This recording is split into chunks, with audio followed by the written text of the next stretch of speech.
Hello, kindred spirits. Faye Lavergne here in my So Tiny Sewing Room.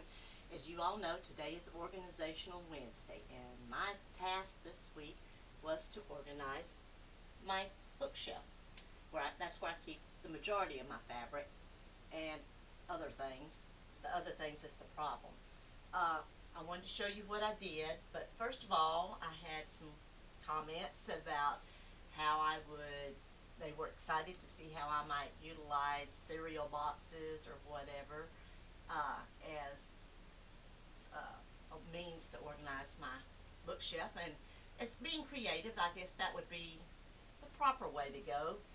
But being a perfectionist and a procrastinator, I knew that if I did that I would get all bogged down in the creating part of it and forget about the organizing part of it. And this is Organizational Wednesday, not Creating Day. So I wanted to be sure and get my tasks done. So in order to do that, I forego the creative part and did not create my own boxes. So I apologize if that lets any of you down. We will do that again sometime in the future. But for now, I went to Dollar General and I purchased me some storage bins. These are $2 a piece. I have 4 of those, and these are $4 a piece. I don't know if you can see those. Maybe I need to back off a little bit here, let y'all.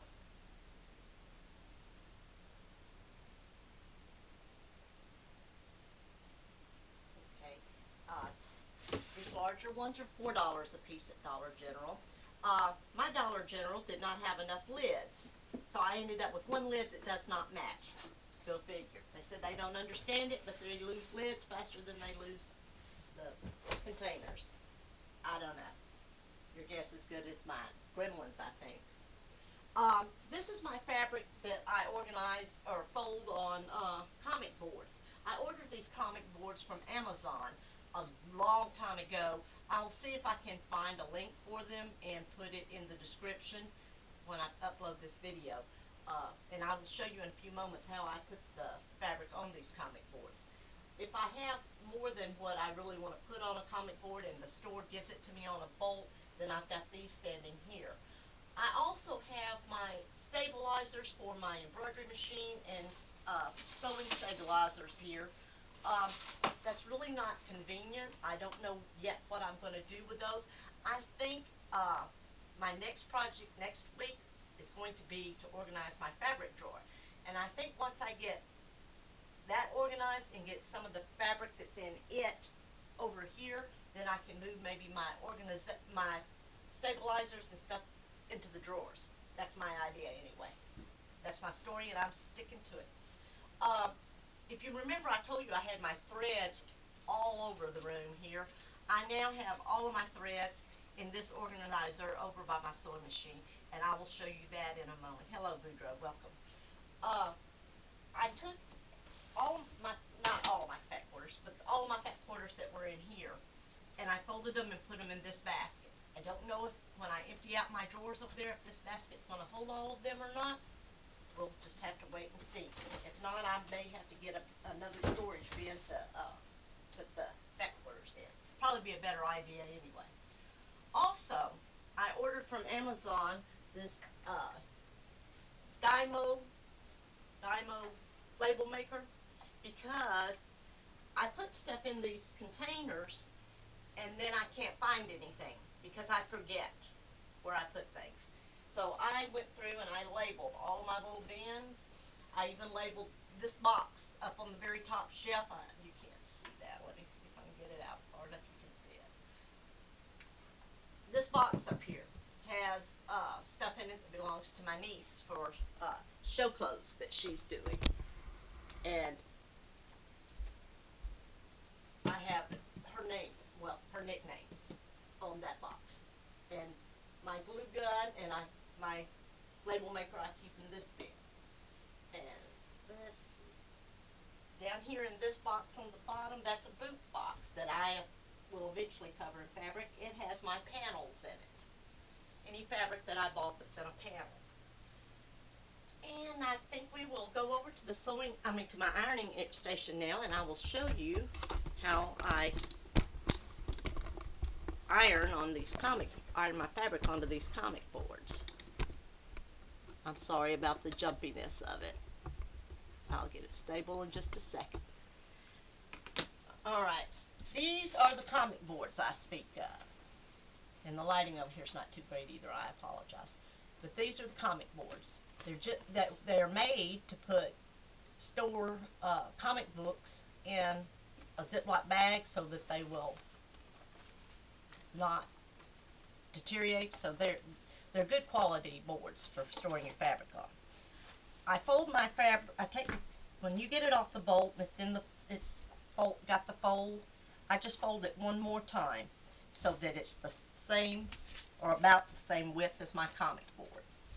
And then I kind of press it out. I don't do a lot of pressing because I don't want to stretch my fabric out, and we're going to repress it before we use it anyway. So I just want it smooth enough that it folds neatly on this comic board. And then I put the comic board in it and I fold it almost all the way across the top. And then I just start flipping. It's real wrinkled. I might give it a press. But I just keep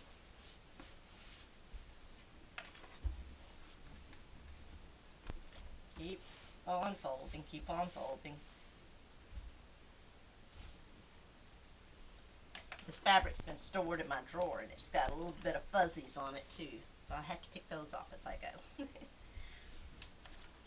I wanted to mention, I was checking my analytics on YouTube, and it seems like, not surprisingly enough, that the majority of my viewers are women approximately my own age. And I like that idea because they say to know your demographic, so who can I know better than women my own age, right? There's a few guys on there, but not many. And there's a few younger people and a few older people. But the majority of people are pretty much in my age group. And so leave me a comment. Let me know what you like, what you don't like, what you'd like to see, what you don't want to see. Just any kind of comment at all would be fine. Just communicate with me. Let me know that I'm helping you in some way or doing something that you enjoy. And if not, let me know what it is you'd like to see, and I will do my best to help you out. Now, I'm getting to the end here, and I still have not come up with an idea on how to close this properly to where I mean, you can put a pin in it, but I'm concerned with the humidity here in Texas that pin might rust and mess up my fabric. I've seen other people use clips, but again, you run into that problem. I was thinking if I could find the plastic paper clips, the large plastic paper clips, that would work. So far, I haven't come across any of those. I guess I could always order them off of Amazon. You hear me talk a lot about Amazon or Etsy or eBay. I live in a very remote area in Texas, out in the country. And so for me to get anything, I have to drive 45 minutes, at least 30 to 45 minutes to get to a proper store that will have the things that I need. And I don't do that a lot. I am, much to the chagrin of my little niece, who is my postal carrier, I order most everything through the mail. And it works. But sometimes my little niece, I think, gets a little tired of having to deliver all those packages. I feel guilty. I got a package coming in Thursday from my son in Kansas City, Missouri, and I don't know how much it weighs, but it's heavy. It's very heavy. And it's big.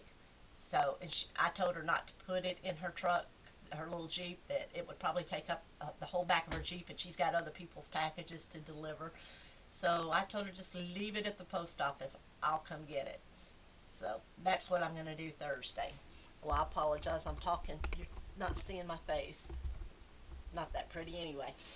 But I thank you anyway for visiting with me this morning, and I hope you got your fabric organized. Show me some pictures. Let me know how your week went on your organizational day. Oh, I almost forgot. I got to show you what we've organized next week. I told you, but I didn't really show you. So I'm going to turn you around here. Hopefully you can. This antique Chester drawers I've got up here. It was a gift from my cousin, Scott Walker. Thank you, Scott, and his beautiful wife, Debbie. Uh, and it's full of my fabric still. I have the drawers kind of stuck. I got to figure out something to keep the drawers from sticking.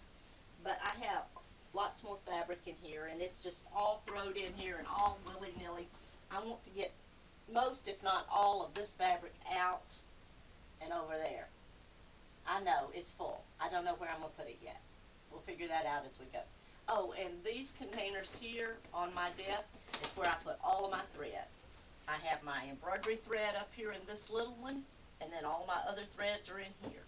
So that works out real well. And I'll show you a close-up of that next Wednesday whenever I'm showing you a close-up of the Chester drawers and what I've done with that. So please, get your rooms organized and let me see how you're doing it. Give me your tips and ideas, and let me know if you like mine. If I've given you any help, I'd like to know that. If not, let me know how I can help you.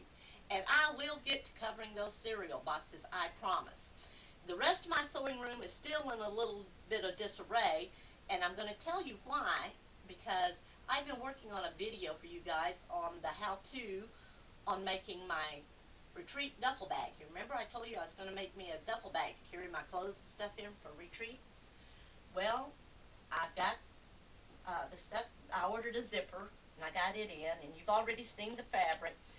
So I will be getting that video out to you as soon as possible. I am still working on learning to edit these videos, and that's real hard for me. But I thank you guys so much for sticking in here with me. It's just been a pleasure trying to help you guys out, and I want to help you. If there's anything I can do, leave me a comment. And thank you so much again. Subscribe, please, and share and comment. You have a wonderful, wonderful day.